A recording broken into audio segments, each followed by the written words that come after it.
today. So we are going to discuss about the GST assessment and return in these records. So we have to discuss some things about the GST procedure. So the last unit of goods and services tax is assessment and returns. So before we are going to discuss about the assessment and returns, we must understand the GST procedures. What are the GST procedures are available or applicable in assessment and returns. So goods and services tax is structured for efficient tax collection, reduction in corruption, easy interstate movement of goods and lot more. The GST law provides for self-assessment to facilitate easy compliance and payment of tax. It also explains the notices, the demand and recovery provisions when the taxes are unpaid, short paid, and or returned or not to filled. Fourthly, the GST procedures can be listed as GST audit, GST assessment, demand and recovery, advance ruling, etc. So these four important parts are considered as a GST procedures. Okay. So first we have to understand some things about the GST audit. Audit under the GST is the examination of records maintained by a registered dealer. The aim is to verify the correctness of information declared, taxes paid, and to assess the compliance with the GST. You can see the audit under GST. It can be classified into two categories. The first one is the audit by the taxable person. That means if the person threshold income or the turnover is less than 2 crores. If any person's annual turnover is less than 2 crores, they can audit by himself. That is called as a audit by taxable person. If it is exceed 2 crores of annual turnover, audit by GST tax authority. So there is a tax authorities who have been appointed by the GST. So under the audit by the taxable person, the file auditor returns and audited accounts and reconciliation statements, everything can be done by the taxable person. That means those income, those turnover is less than 2 crores. Okay. The audit by GST tax authorities, that is the general audit. That means this audit may be appointed by the commissioner of GSTs or otherwise the special audit by the commissioner, nominated by the commissioner or by some other persons, those who are responsible for collection and recovery of the GST. Okay, so this is the important points you have to consider about the audit under GST. So audit by the registered dealers. Registered dealers mean those who have registered under the GST. So every registered dealers whose turnover during the financial year exceed the rupees 2 crores has to get accounts audit by a CA or a CMA. That means if the turnover is more than 2 crores, that should be audited by the qualified auditor or a CMA. So ICAI clarified through an announcement dated 28th September 2018 that an internal auditor cannot undertake GST audit simultaneously. That means if any person, even though he has qualified as a chartered accountant or a CMA, acting as a internal auditor in a concern, he cannot act as a audit for the auditing of the GST documents. Okay. So it is one of the important notification given by the Institute of Companies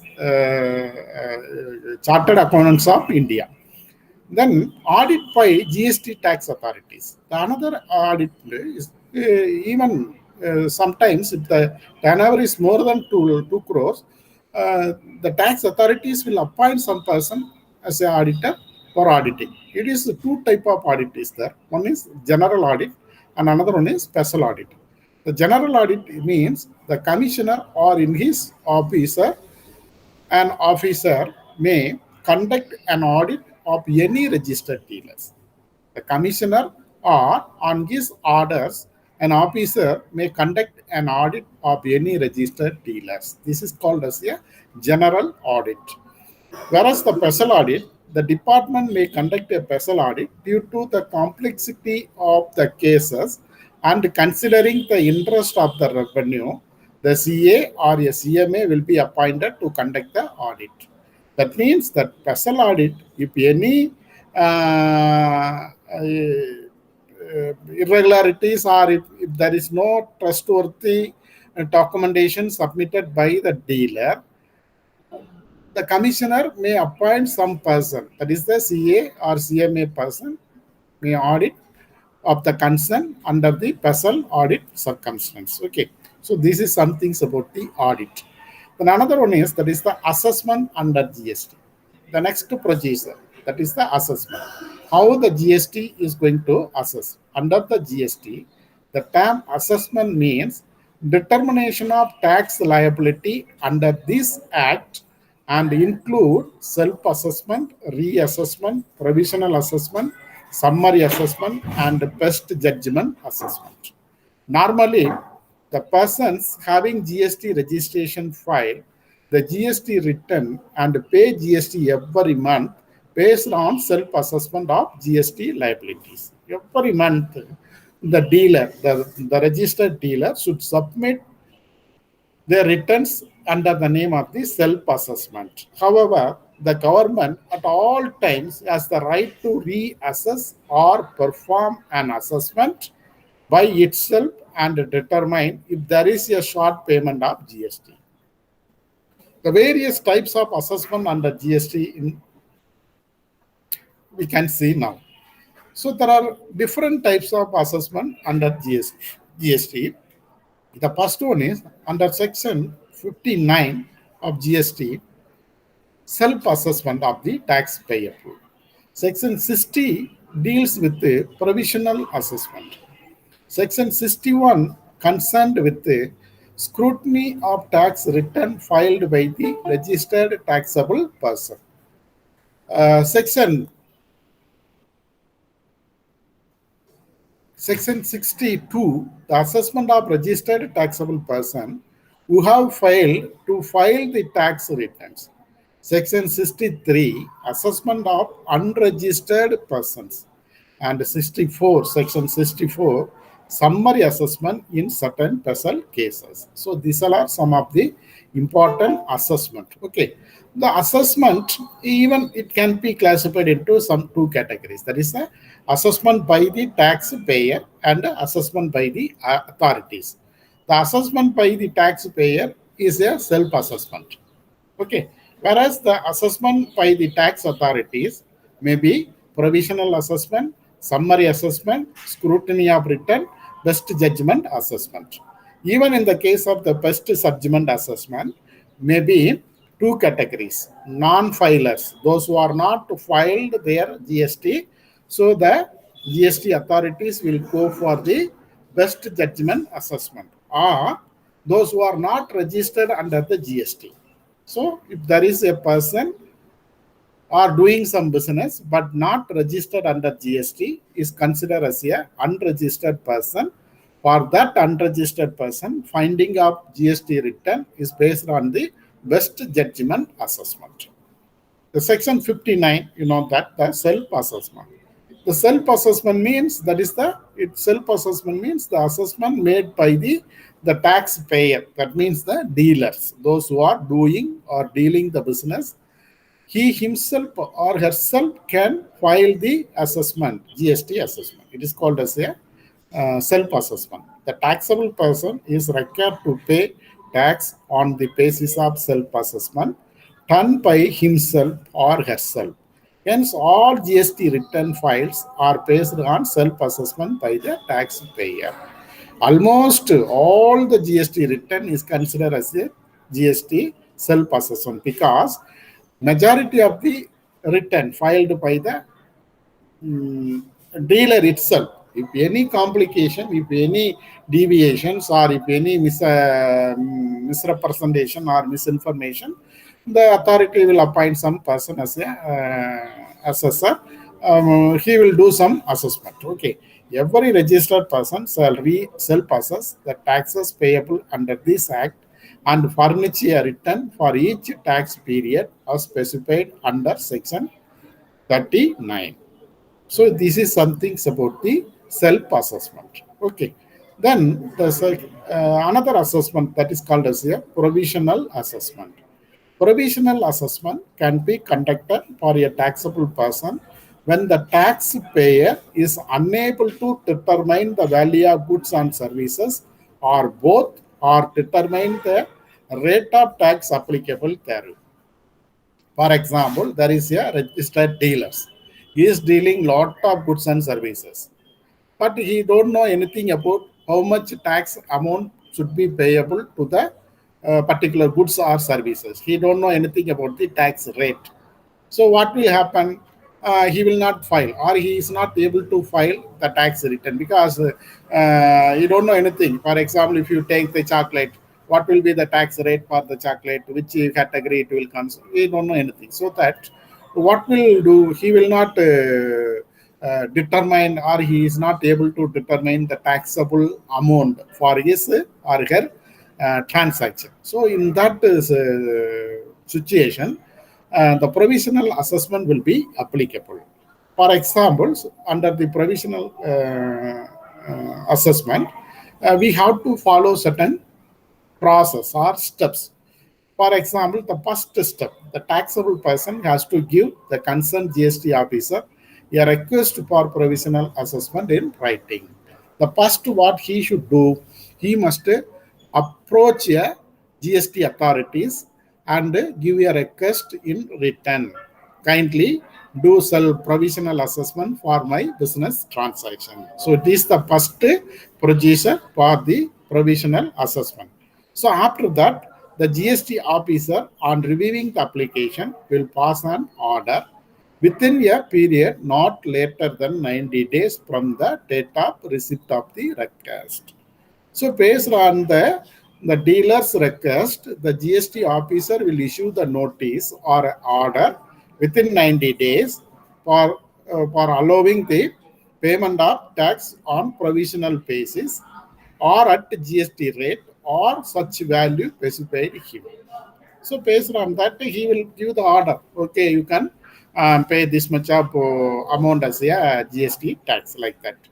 Then step 3, the taxable person who is making payment on provisional basis has to issue a bond with a security promising to pay the differences between provisionally assessed tax and final assessed tax. For example, if a dealer consists of 10 crores of transaction during a particular month or during a particular period. He don't know how much tax to be paid for 10 crores transaction. So he approach a tax authorities, and the tax authorities you order, and you have to pay 2 crores as a tax. Okay, this person has given a 2 crores as a tax, and also he must given a security or a declaration. That means if anything will increase, suppose if the real assessment taxable amount will be more than 2 crores, the balance amount should also paid by the dealer. So this is the condition when the registered dealer is going to pay the tax on assessment, so provisional assessment basis. Okay. Then the step 4, that is the GST officer will pass the final assessment with a period not exceeding 6 months from the date of communication of order of provisional payment. After paying the provisional payment, what he is doing, he will give the order. He will give the order regarding the final payment. So if there is a difference between the provisional payment and the final payment, that amount should be paid by the taxable person. Or otherwise, suppose the taxable person has paid more amount, but as per the final assessment report will be very less. So the balance may be adjusted or the balance may be converted into the next period tax amount. Okay, so this is called as a provisional assessment procedures. Okay, so suppose if the provisional assessment, the interest, for example, if the difference is more, and actually the taxable person should pay only 2 crore, but as per the final assessment, but he has paid more than 5 crores. So 3 crores he has paid extra. So in that money, if it is not written immediately, it will create some interest. So what is the mechanism or what is the procedure for interest payable for provisional assessment? In case after final assessment, the tax is held payable, that is, the taxable person is held liable to pay more tax than tax paid at the time of provisional assessment. In such case, taxable person will be liable to pay interest on such tax payment. So if the person is liable to pay more tax, he should also pay the tax along with the interest. Okay, interest should be calculated from the actual due date of tax. Okay, so actual due date of tax, based on that, the interest will be calculated till the date of the actual payment of the tax. Okay, the interest calculation position will remain same even if the payment of tax is done before or after the final assessment. So this is related to the interest regarding the provisional assessment. That means if the person has paid less tax will compare to the final assessment, the remaining amount should pay with the interest. Okay. In case of refund, if any refund of the provisional assessment, the interest will be paid on such refund as provided under section 59. In the same case, suppose if that taxable person has given more money in the provisional assessment, but as far as the final assessment, he has to pay only 1 crore instead of paying 2 crores. Then the remaining amount, refund of the amount with the interest should be paid by the GST authorities under section 59. Okay, so this is something about the provisional assessment. Then the next important thing is the section 61 scrutiny assessment. The GST officers can scrutinize a GST return and related particulars furnished by the registered person to verify the correctness of the return. This is called as a scrutiny assessment. So the GST person, that is the registered person or the taxable person, is going to submit the particulars to the GST authorities. So based on the scrutiny of the returns, the taxable person liable to pay the tax. So in case there is any descriptions noticed by the officer, he or she should inform the same to the registered person and seek his explanation on the same. So, for example, so I'm the registered dealer or I am the person. I have submitted the file return to the GST authorities. So, as far as my personal assessment and the return, so I have to pay 2 crores as a GST tax. Uh, GST authorities will verify my documents and records and reports and everything. If any discrepancies, if any differences, immediately that tax authority will inform to me. So you have mentioned 2 lakhs as a tax liability for this period, but as far as your record, you have to pay 2 lakhs, 2 crores, 50,000 or 50 lakhs like that. So they will ask the explanation. Then I have to give my own explanation why I am paying 2 crores as a tax, why I am not to pay any extra amount like that. If the explanation is satisfactory, if the explanation provided is satisfactory, the officer will inform about the same to the registered person and no further action will be taken in these records. Okay, right, you have given the information. Based on the information and your explanation, we are satisfied. You don't need to pay any additional tax. Like that, the tax authority will inform to the registered dealers. If the explanation provided is not satisfactory, suppose if they are not satisfied with my explanation, So they have to file. So they have to ask to file, or they have to ask to correct some measures. Correct some measures after accepting the discrepancies. So if they are not satisfied, we have to correct the files and we have to send again the files, and still they are satisfied, we have to submit all the documents. This is called as a scrutiny assessment. This kind of assessment will taken only very occasionally. It is not. It is like a random basis. Suppose if 100 registered dealers filed assessment, any one or two assessment will be comes under the scrutiny assessment. Okay. Then another section 62, failure to file GST return. That is the best judgment assessment. That means if the person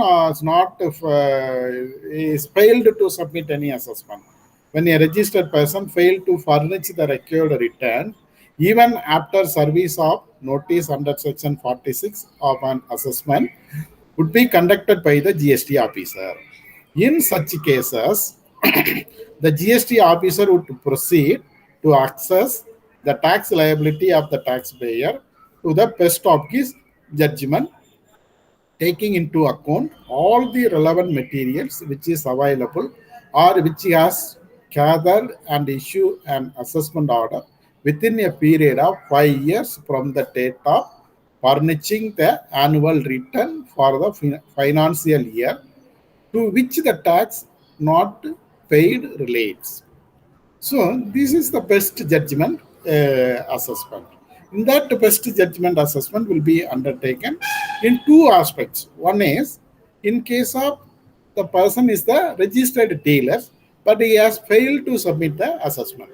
Whereas another case is in the case of the unregistered person, those who are not yet registered under the GST, they can also go for the best judgment assessment. When a taxable person failed to obtain GST registration, even though liable to do, or those registration has been cancelled under section 29, even sometimes due to some reason, some malpractices made by the registered dealers, his registration may be cancelled by the GST authorities. So whatever may be, even if he has not yet registered, or his registration has cancelled, both the persons are comes under the categories of the assessment of unregistered person. They can go for the best judgment assessment. Okay. Then under section 64, summary assessment. A GST officer can, on any evidence showing a tax liability of a person coming to his notice, proceed to assess the tax liability of such person to protect the interest of revenue and issue an assessment order. If he has sufficient ground to believe that any delay in doing so may adversely affect the interest of the revenue. So this is the least source or least way to assess the taxable revenue of the registered persons. Okay. So GST officer can, on any evidence showing the tax liability of the person, if any evidence received from any sources regarding the tax liability of the registered dealers is not properly mentioned, or it has some deviations or some differences, so they can undertake some kind of summary assessment. Okay, so this is some things about the assessment. So as far as this concern, the assessment may be classified into various types. That is it may be two aspects. One is the taxpayer itself, that is the self-assessment. Another one is by the tax authorities. So under the tax authorities, they are undertaking some assessment. It may be the provisional assessment, summary assessment, scrutiny of return, and the best judgment assessment. Under the best judgment assessment, may be two types. One is those who have not filed GST returns to the GST authorities, and another one is those who are not registered or their registration were cancelled. In this case, in these three cases or two cases, the best judgment assessment is going to be happen. Okay, so this is something about the assessment under GST. So the next topic.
Asna,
Smita.